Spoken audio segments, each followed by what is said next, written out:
अगर आपकी डाइट में प्रोटीन रहेगा तो वो आपको एनर्जी भी प्रोवाइड करेगा। इसका अवेयरनेस जो है वो पहले भी नहीं था, अभी भी उतना ज्यादा नहीं है।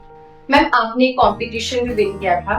मैंने ICN गोवा में पार्टिसिपेट किया था इन नवंबर 2024 and it is I compete natural. एक मेरे क्लाइंट हैं जिन्होंने 193 kg से अपनी जर्नी स्टार्ट की थी और आज उनका वेट जो है वो 93 है। उन्होंने बहुत सारे लोगों को इंस्पायर किया है कि यस देयर इज होप।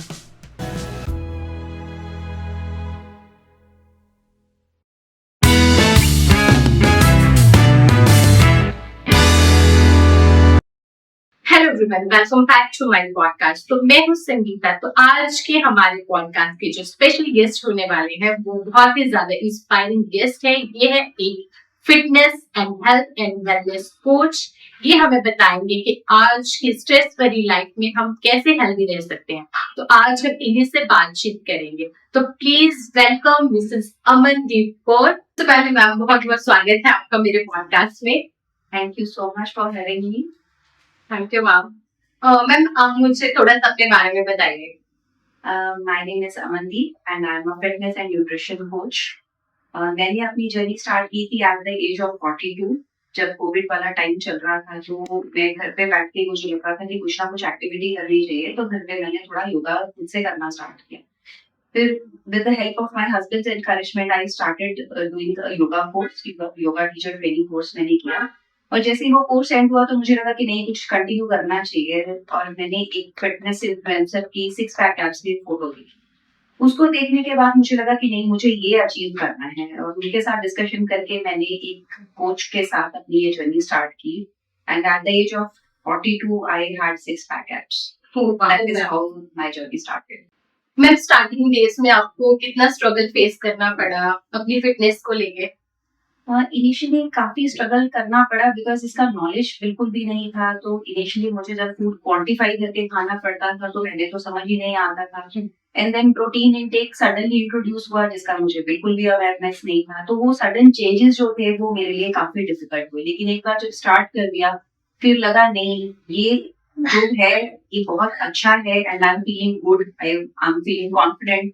तो फिर उसके बाद ये जर्नी कंटिन्यू होती है। जैसे प्रोटीन का तो आज भी बहुत सारे लोगों को नहीं पता है कि प्रोटीन हमें खाना ही चाहिए, अपनी जो हम डाइट लेते हैं उसमें इंक्लूड करना ही चाहिए।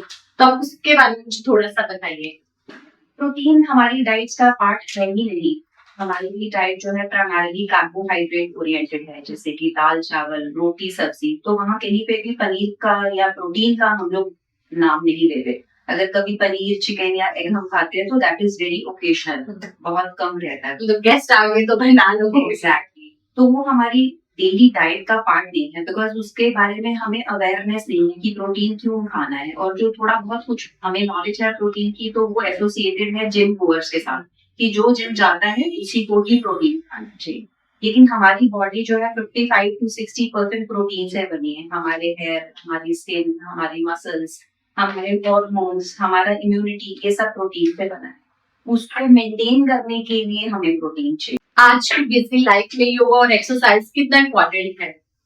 ये बहुत ज्यादा डिपेंड करता है आपके लाइफस्टाइल पे। इसकी इम्पोर्टेंस तो बहुत ज्यादा है for your emotional mental and physical wellbeing. लेकिन अगर आपका लाइफस्टाइल बिजी है और आप बहुत ज्यादा टाइम नहीं निकाल सकते हो तो just 10 minutes every day is enough. थोड़ा सा स्टार्ट करेंगे तो आप जरूर वो गोल अचीव कर पाएंगे। मतलब धीरे धीरे करके, थोड़ा थोड़ा करके हम जो हमें चाहिए वो हम अचीव कर सकते हैं। एब्सोल्युटली। तो मतलब डेली लाइफ में हम चाहे 10 या 15 मिनट योगा करें बट हमें करना ही चाहिए। या योगा कर लो या कोई एक्सरसाइज। एग्जैक्टली। किसी भी तरह की एक्सरसाइज जो आपको लगता है कि आप हमेशा कर सकते हैं, चाहे वो योगा है, चाहे वो वॉक है, चाहे वो एक्सरसाइज है, किसी भी तरह की जो चीज आप कंटिन्यू कर सकते हो वही बेस्ट है आपके लिए।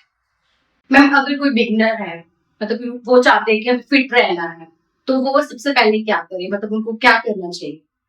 सबसे ज्यादा इम्पोर्टेंट है आपकी डाइट। आप जो देखते हो उसमें 90% कॉन्ट्रीब्यूशन आपकी डाइट का ही। अगर आप अनहेल्दी हो, अगर आप हेल्दी हो, अगर आप ओवरवेट हो, this is all because of your diet. तो सबसे पहले डाइट को सॉर्ट करना इम्पोर्टेंट है और उसके साथ कोई भी एक्टिविटी, जैसे मैंने पहले ही मेंशन किया, जो आप कंटिन्यूअस कर सकते हो, I mean every single day, that is fine. क्या डाइटिंग से वेट लॉस पॉसिबल है, मतलब सिर्फ डाइटिंग से? देखिए, पहले तो ये वर्ड चेंज करने की जरूरत है, डाइटिंग। इसका मतलब है कि हेल्दी न्यूट्रिशन डाइट के साथ क्या वेट लॉस पॉसिबल है? 100% पॉसिबल है। जैसे मैंने ऑलरेडी बताया है कि जो आप देखते हैं वो 90% आपकी डाइट की वजह से ही। अगर आप डाइट को न्यूट्रिशन के पर्सपेक्टिव से देखेंगे तो आपका वेट लॉस 100%। मैं हेल्दी लाइफस्टाइल अचीव करने का सबसे इजी टिप क्या है? Easiest thing would be to include protein in all the 3 meals and stay active and be mindful of what you are eating. मतलब हमें प्रोटीन चाहिए ही चाहिए, जो भी हमें अचीव करना है, इसलिए प्रोटीन तो मस्ट है, हमें लेना ही पड़ेगा। क्योंकि प्रोटीन का इम्पोर्टेंस ये है कि प्रोटीन आपको सेटाइटी देता है। जनरली आप वेट गेन क्यों करते हैं? क्योंकि आपको बार बार भूख लगती है। अगर आप अपनी भूख को कंट्रोल करने की कोशिश करोगे तो वो ज्यादा लंबे समय तक आप नहीं कर पाओगे। वहीं पे अगर आप प्रोटीन अपनी डाइट में ऐड कर लेते हो तो आपका सेटाइटी लेवल बढ़ जाता है, आपको बार बार भूख नहीं लगती। वो बाय डिफॉल्ट ही आप कम खाएंगे तो आपका वेट लॉस होगा, आप एनर्जेटिक फील करोगे। मैम आप मुझे ये बताइए, जैसे पहले के टाइम में क्या होता था कि हम बचपन से ही हमें सिखाया जाता था कि दाल खाओ, चावल खाओ, आप रोटी खाओ तो ही आप हेल्दी रह सकते हो, फिट रह सकते हो। तो प्रोटीन का तो हमें मतलब जीरो ही पता था, कुछ नहीं पता था। बट आज की डेट में बहुत ज्यादा लोगों को पता चल गया है कि प्रोटीन हमारी डाइट के लिए कितना इम्पोर्टेंट है। तो आप मुझे उसके बारे में थोड़ा सा बताइए कि देखिए, आज भी वही परसेप्शन है कि हेल्दी खाना, घर का खाना आपको अच्छी हेल्थ देगा। बट घर का खाना डज नॉट मीन कि ये आपको प्रॉपर न्यूट्रिशन दे रहा है। बिकॉज घर के खाने में दाल है, चावल है, रोटी है, ये सारे ही प्राइमरली कार्बोहाइड्रेट्स हैं।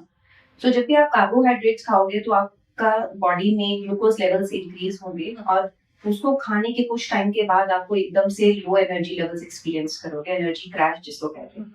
वहीं पे अगर आपकी डाइट में प्रोटीन रहेगा तो वो आपको एनर्जी भी प्रोवाइड करेगा। इसका अवेयरनेस जो है वो पहले भी नहीं था, अभी भी उतना ज्यादा नहीं है। इवन तो अब सोशल मीडिया की वजह से लोगों ने प्रोटीन सुना है, बट स्टिल माइंडसेट अभी भी ज्यादातर लोगों का वही है कि हम घर का हेल्दी खाना खा के अपनी हेल्थ मेंटेन कर सकते हैं। Protein is for people who go to the gym. लेकिन इसका जवाब मैं ऑलरेडी आपको बता चुकी कि protein is a must for each and every. क्योंकि आज भी ऐसा होता है कि बोलते हैं कि प्रोटीन प्रोटीन तो जो जिम जाएगा बस वही खाएगा, हमें क्या, हम तो घर का हेल्दी खा रहे हैं। जैसे मैंने ऑलरेडी ये चीज एक्सप्लेन की है कि प्रोटीन तो हर इंडिविजुअल को चाहिए ही।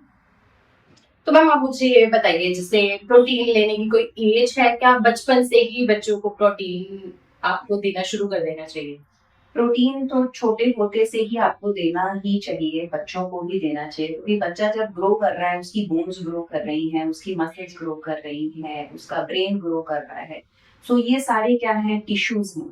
सो टिश्यू किस चीज से बना है? प्रोटीन से। तो अगर प्रोटीन नहीं रहेगा डाइट में तो कॉम्प्रोमाइज होगा इन सब चीजों पे। तो इसलिए प्रोटीन तो छोटे होते से ही देना चाहिए। आपने बहुत सारे लोगों की लाइफ जो है वो ट्रांसफॉर्म की है, तो आप मुझे कोई ऐसे क्लाइंट का बताएंगे जिसकी लाइफ आपने ट्रांसफॉर्म की हो तो, और आपको बहुत ज्यादा उससे खुशी मिली हो या बहुत ज्यादा इमोशनली अटैच हो आप उस चीज से? सबसे ज्यादा खुशी मुझे अपने हस्बैंड की लाइफ को ट्रांसफॉर्म करने के बाद मिली। My husband was insulin dependent for almost 20 to 22 years। So every day मैं उनको देखती थी, 2 बार 3 बार उनको इंजेक्शन लगाना पड़ता था इंसुलिन का, and it was really painful. और उसके बाद भी उनकी लाइफ में बहुत सारे हेल्थ इश्यूज थे, हार्ट प्रॉब्लम, आईज का इशू, कुछ ना कुछ इशू चलता है। And then one fine day he decided to take care of his health and follow my advice। So वो करते ही उनकी लाइफ एक्चुअली ट्रांसफॉर्म हो गई। जब 99 से उनका वेट 73 आ गया and he was completely free of that insulin injection. वो मेरी लाइफ का सबसे ज्यादा बड़ा अचीवमेंट था। इसके अलावा 2 और ट्रांसफॉर्मेशन हैं जो मेरे दिल के बहुत करीब हैं। एक मेरे क्लाइंट हैं जिन्होंने 193 kg से अपनी जर्नी स्टार्ट की थी और आज उनका वेट जो है वो 93 है। उन्होंने बहुत सारे लोगों को इंस्पायर किया है कि yes there is hope. Another client of mine, she was struggling to conceive for lots of years, and after joining me she was finally able to conceive, and that is really emotional transformation for me। Ma'am जब कोई weight loss journey में होता है तो कुछ time तक तो वो बहुत अच्छे से जो भी आप डाइट लेते हो एक्सरसाइज फॉलो करता है, बट कहीं ना कहीं जाके वो रुक जाता है, तो वो मतलब फिर उनको अचीव नहीं हो पाता है अपना गोल। तो उसके लिए वो कैसे मतलब स्ट्रिक्ट डाइट पे रहेगा? इसमें 2-3 चीजें हैं जिनको ध्यान में रखना बहुत जरूरी है। सबसे इम्पोर्टेंट तो ये है कि लोग बहुत जल्दी बोर हो जाते हैं, दे फील रिस्ट्रिक्टेड। मतलब उनको रिस्पॉन्स नहीं मिलता है, 1-2 किलो कम कर लेते हैं बट फिर उनका नहीं हो पाता है, फिर वो सोचते हैं नहीं हम गिव अप कर लेते हैं। उसका रीजन ये भी है कि हम हर चीज जल्दी जल्दी चाहते हैं।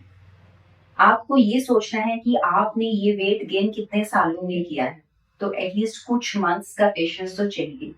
और दूसरा, abundance of food is available these days. आप कहीं पे भी जाते हो आपको इतना सारा जंक फूड मिल जाता है, तो वो इतना टेम्पटिंग लगता है कि उस अपने आप को रिस्ट्रिक्ट करना जो है वो बहुत मुश्किल हो जाता है। इस वजह से भी उनको रिजल्ट्स नहीं दिखते। दूसरा क्या होता है कि जब वो खा रहे हैं होते हैं, उनको लगता है कि वो कंट्रोल में खा रहे हैं, बट कहीं ना कहीं कैलोरीज एक्सीड करती हैं, इस वजह से उनको रिजल्ट्स नहीं दिखते। और कहीं ना कहीं लोग भी बोलते थे थोड़ा सा खा लो कुछ नहीं होता है, ये एक पीस खा लो बर्फी का या कुछ भी मीठा खा लो, इससे कुछ नहीं होगा। बर्फी का piece cost you 250 calories approximately, and it is not only about calories. आप क्या खा रहे हो, it is a carbohydrate and fat का combination which leads to cravings later on. आपने एक बार खाया, फिर उसके बाद आपको बार बार खाने की इच्छा होगी, and extra calories will finally lead to weight gain. होता है ऐसा, हम जैसे हम कई बार डाइट फॉलो करते हैं, हम कुछ भी थोड़ा बहुत खा लेते हैं, फिर उसके बाद हमारा दिल करता है छोड़ यार एक दिन खा ही लेते हैं, ये खा लेते हैं वो खा लेते हैं, एक दिन से कुछ नहीं फर्क पड़ता। फर्क तो हर चीज से पड़ता है, वो थोड़ा थोड़ा ही आपको वेट गेन करने की तरफ लेके जा रहा है। मैं सोशल मीडिया पे आजकल बहुत सारी डाइट ट्रेंड करती हूँ, तो क्या हमें वो डाइट फॉलो करनी चाहिए? देखिए, कोई भी डाइट आप फॉलो कर सकते हो as long as it is sustainable. आप कोई भी ट्रेंड फॉलो करते हो, 4 दिन आपने फॉलो किया, आपको 1 किलो वेट लॉस दिख गया, उसके बाद आपने उसको छोड़ दिया, फिर आपने एक नया डाइट स्टार्ट कर लिया, फिर वो आपने वेट गेन कर लिया, फिर आपने कोई थर्ड डाइट ट्राई कर ली। कोई भी डाइट जो आपके लिए सस्टेनेबल नहीं है, उसको फॉलो करने का कोई फायदा नहीं है। जो चीज आप रूटीन में फॉलो कर पाओगे वही आपको रिजल्ट्स देगा, जो चीज आप कंसिस्टेंटली करोगे वही आपको रिजल्ट्स देगा। मतलब हमें एक ही डाइट फॉलो करनी है, उस पे ही हमें कंसिस्टेंसी रखनी है। एक ही diet is not the right word. एक तरह की डाइट कह सकते हो जिसमें प्रोटीन, जैसे मैंने ऑलरेडी मेंशन किया कि अगर आपने ऑल 3 मील्स में प्रोटीन इंक्लूड किया है तो यू आर सॉर्टेड, आपको रिजल्ट्स दिखेंगे ही। तो मैम जैसे हम मॉर्निंग में कैसे इंटेक करें प्रोटीन का? डिपेंड करता है कि आप रूटीन में क्या खाते हो। अगर आप वेजिटेरियन हो तो आपका एक simple easy option is omelette. चीज ऑमलेट कर सकते हो, वेजिटेबल ऑमलेट कर सकते हो। अगर आप पनीर खा रहे हो तो पनीर एंड रोटी खा सकते हो, या फिर पनीर सैंडविच खा सकते हो। तो there are lots of options. थोड़ा सा सोचना पड़ेगा, आइडियाज के साथ आप सस्टेन कर सकते हैं। जैसे मैम हम क्या करते हैं, व्हाइट ब्रेड ले लेते हैं, तो वो हमारे लिए अच्छी है कि नहीं है? देखिए, आपको मैं बहुत ही ज्यादा डिसअपॉइंट करूंगी ये कह के कि brown bread, white bread, any bread, they all are bad for you. घर का खाना खाना, चाहे वो ब्रेड खा रहे हो चाहे वो रोटी खा रहे हो, everything in moderation is okay. कुछ भी चीज आप ज्यादा खा रहे हो तो वो आपको कहीं ना कहीं उसका साइड इफेक्ट तो आएगा ही। जैसे बोलते सैंडविच खा लो आप व्हाइट ब्रेड के साथ या ब्राउन ब्रेड के साथ, तो वो भी नहीं खाना चाहिए मतलब हमें? देखिए, खाना क्या चाहिए या नहीं खाना चाहिए एक सेकेंडरी थिंग है। सबसे इम्पोर्टेंट क्या है कि आपके लाइफस्टाइल में क्या फिट होता है। सपोज करें कि आप वर्किंग हो और आपके पास सुबह रोटी बनाने का टाइम नहीं है, तो आपके लिए ब्रेड कन्वीनियंट है। अगर आप ब्रेड को प्रोटीन के साथ पेयर कर रहे हो, जैसे कि ऑमलेट हो गया या पनीर हो गया, तो इट इज फाइन। वो कार्बोहाइड्रेट एंड प्रोटीन का कॉम्बिनेशन रहेगा, तो it is good for your health. You will see results, you will see fat loss. Ma'am cheat meal को आप कैसे देखते हैं? देखिए, चीट मील नाम की कोई चीज नहीं होती। आप खुद को चीट कर रहे हो चीट मील के नाम पे। Balance is the right word. आप सब कुछ सही तरीके से खा रहे हो, आप अवेयर हो, माइंडफुल हो कि मेरी डाइट में क्या जा रहा है, प्रोटीन कितना जा रहा है, कार्बोहाइड्रेट को आप बैलेंस में चल रहे हो। तो कभी कभी अगर आप मिठाई खाना चाहते हो, आइसक्रीम खाना चाहते हो, चॉकलेट खाना चाहते हो, तो everything in moderation is fine.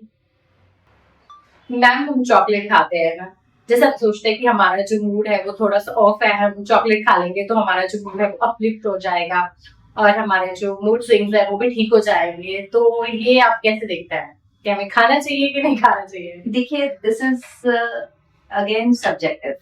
खा सकते हैं, जैसे मैंने ऑलरेडी बोल दिया कि everything in moderation is fine, लेकिन उसको आप अपने मूड के साथ एसोसिएट करने की कोशिश कर रहे हो, दैट इज रॉन्ग। हम फूड को अपने इमोशंस के साथ एसोसिएट करते हैं। हम सैड हैं, हम एंग्री हैं, हम बोर्ड हैं, हम थके हुए हैं, इन ऑल द सिचुएशंस और सिनारियोस हम कुछ खाना ही चाहते हैं।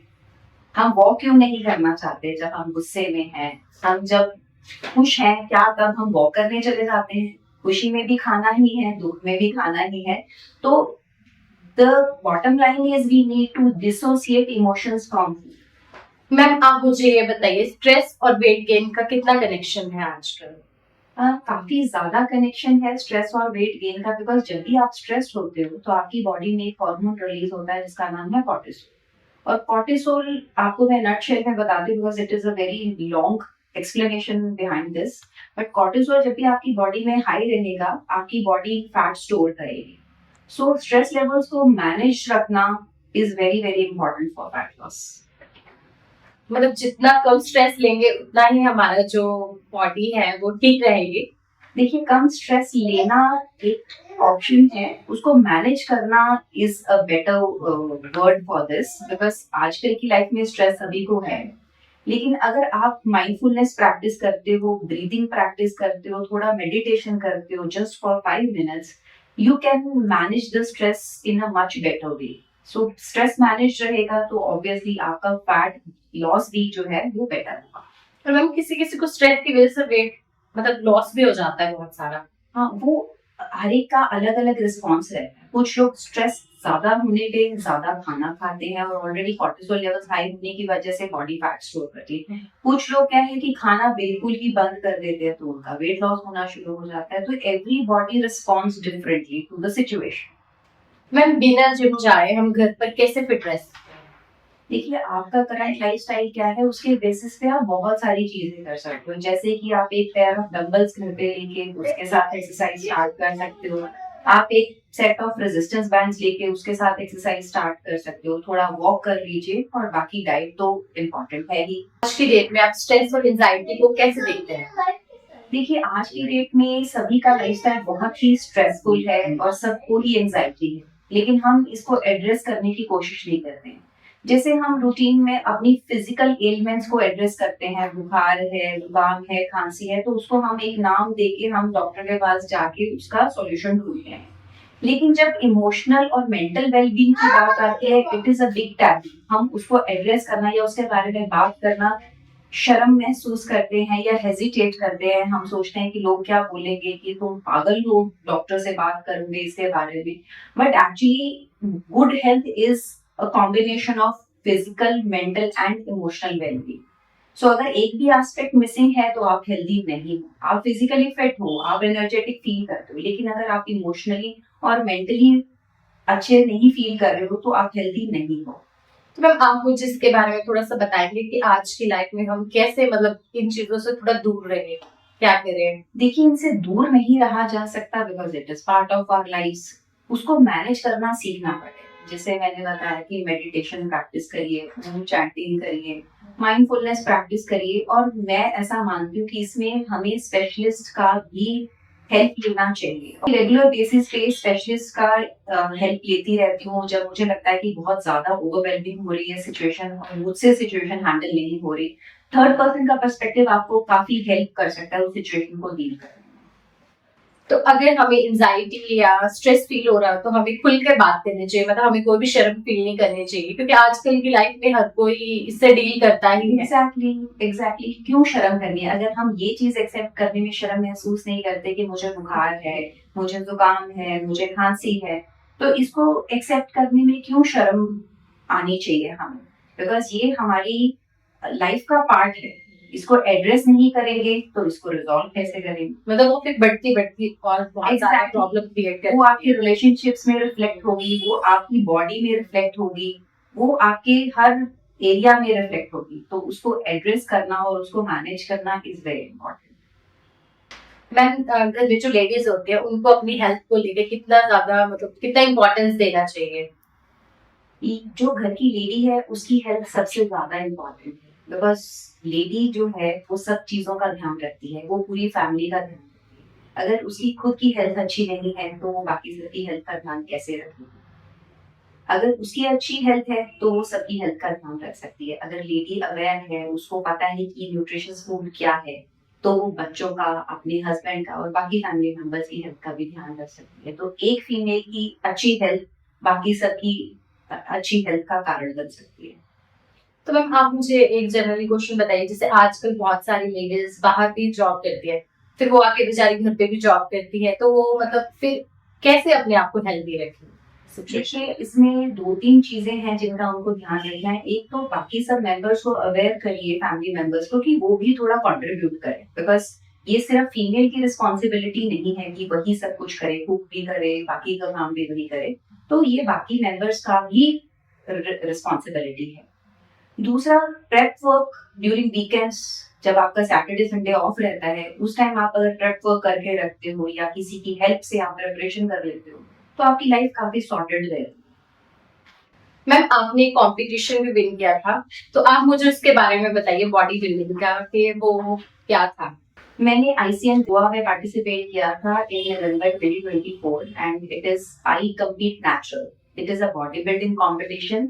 मैंने अपनी लाइफ में फर्स्ट टाइम किसी स्टेज पे पैर रखा था। It was a really very beautiful moment for me.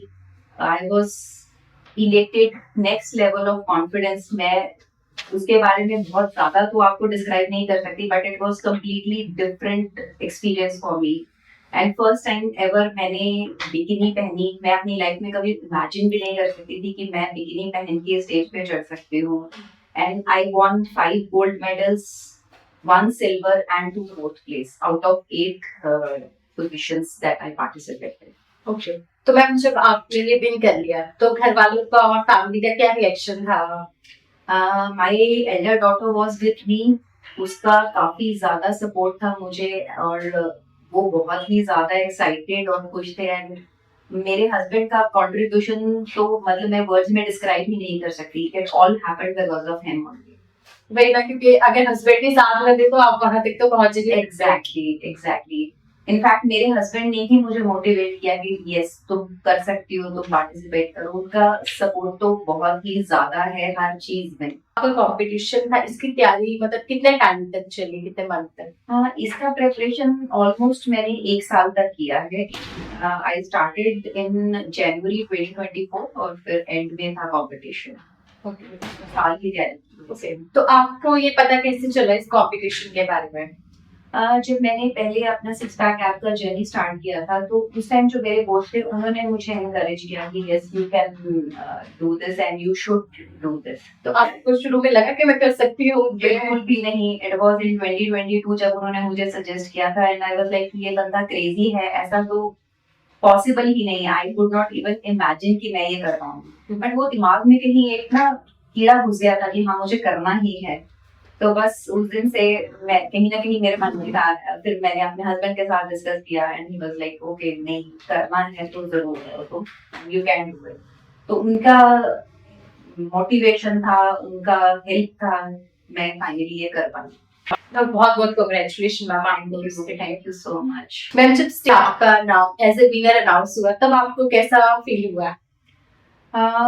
वो जो मोमेंट था उसको मैं वर्ड्स में शायद डिस्क्राइब ना कर पाऊँ, बट वो इतना ज्यादा स्पेशल मोमेंट था और मुझे कुछ टाइम के लिए तो विश्वास ही नहीं हुआ कि मेरा नाम अनाउंस हो रहा है। क्योंकि मैंने जब मैं स्टेज पे पैर रखा था तो मेरे माइंड में नहीं था कि मैं जीत सकती हूँ। मुझे सिर्फ था कि हाँ मुझे पार्टिसिपेट करना है और ये चीज अपना मेंटल ब्लॉक मुझे ब्रेक करना है कि मैं बिकिनी पहन के स्टेज पे चढ़ सकती हूँ।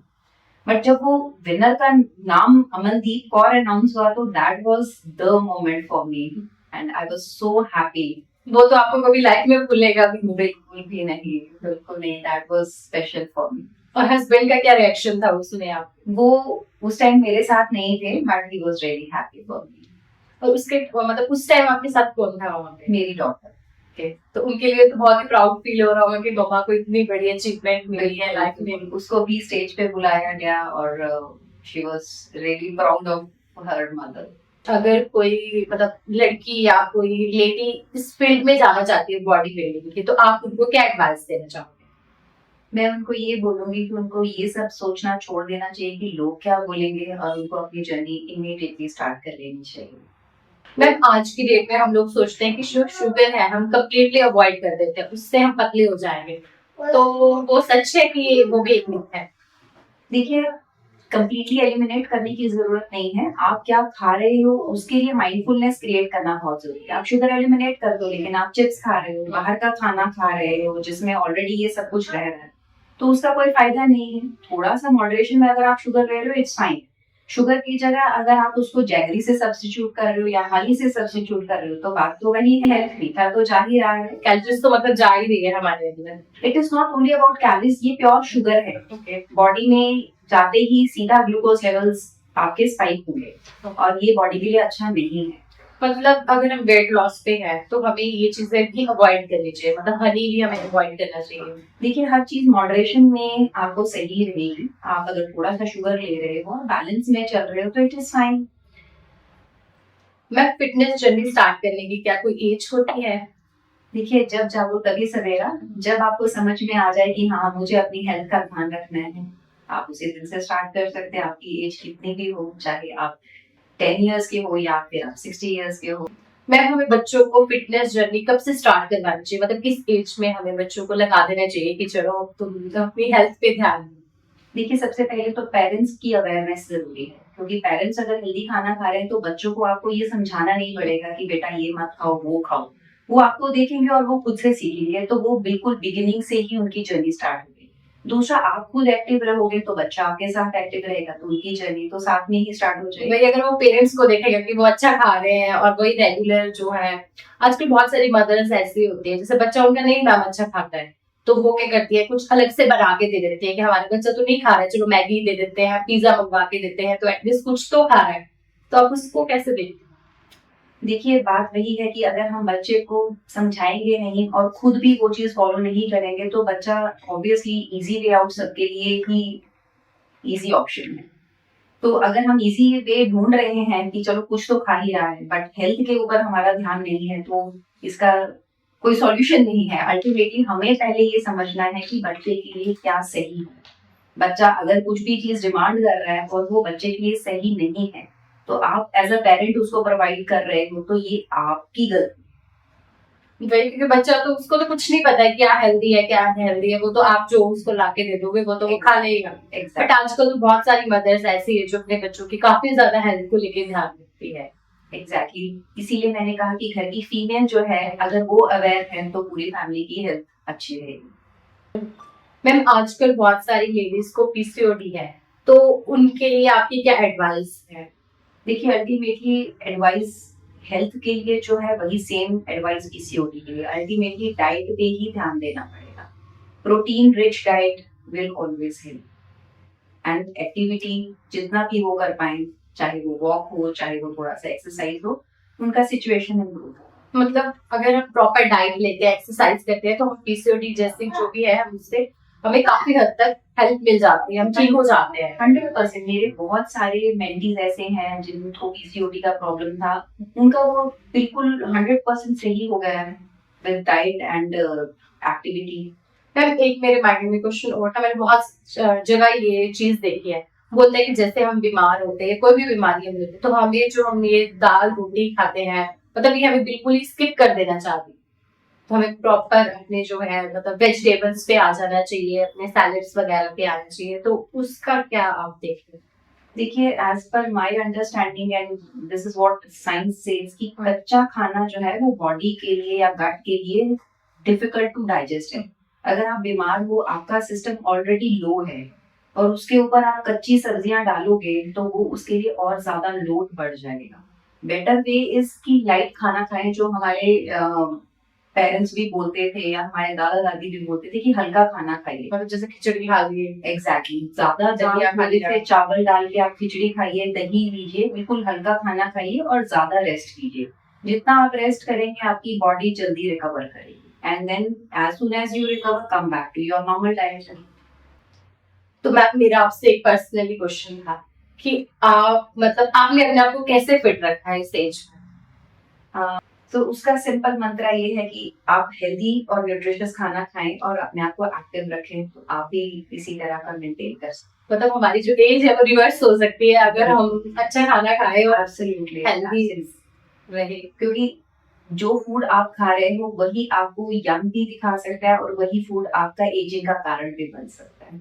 मतलब एज जस्ट ए नंबर, सिर्फ और सिर्फ आपकी हेल्थ के ऊपर डिपेंड करता है और आपकी जो डाइट है उसके ऊपर डिपेंड करता है कि आप कितने यंग दिखते हो। एब्सोल्युटली, क्योंकि ageing is a natural process, वो तो होना ही है, लेकिन आप फास्टर एजिंग कर रहे हो या आप उसको थोड़ा सा स्लो कर सकते हो, that all depends on how active you are and how conscious और mindful you are about the kind of food you are eating. अभी मैम पीछे जैसे ना मुझे एग्जैक्टली तो नहीं याद, बट हरियाणा की 2 फीमेल थी, आपने शायद नाम भी सुना होगा, शूटिंग से रिलेटेड था उनका। तो उन्होंने जो अपनी जर्नी थी वो स्टार्ट की एज मतलब एज ऑफ 86 और उन्होंने बहुत सारे मेडल्स जीते इंडिया के लिए भी। तो मतलब बहुत ज्यादा इंस्पिरेशन तो वो लेडीज Exactly. ये थे अमनदीप कोच, जिन्होंने हमारे साथ हेल्थ से रिलेटेड बहुत सारी डिस्कशन की। तो बहुत बहुत धन्यवाद मैम आपका मेरे पॉडकास्ट में आने के लिए और मेरी ऑडियंस को इतनी ज्यादा अच्छी अच्छी बातें बताने के लिए। Thank you so much for inviting me. Thank you. It was pleasure.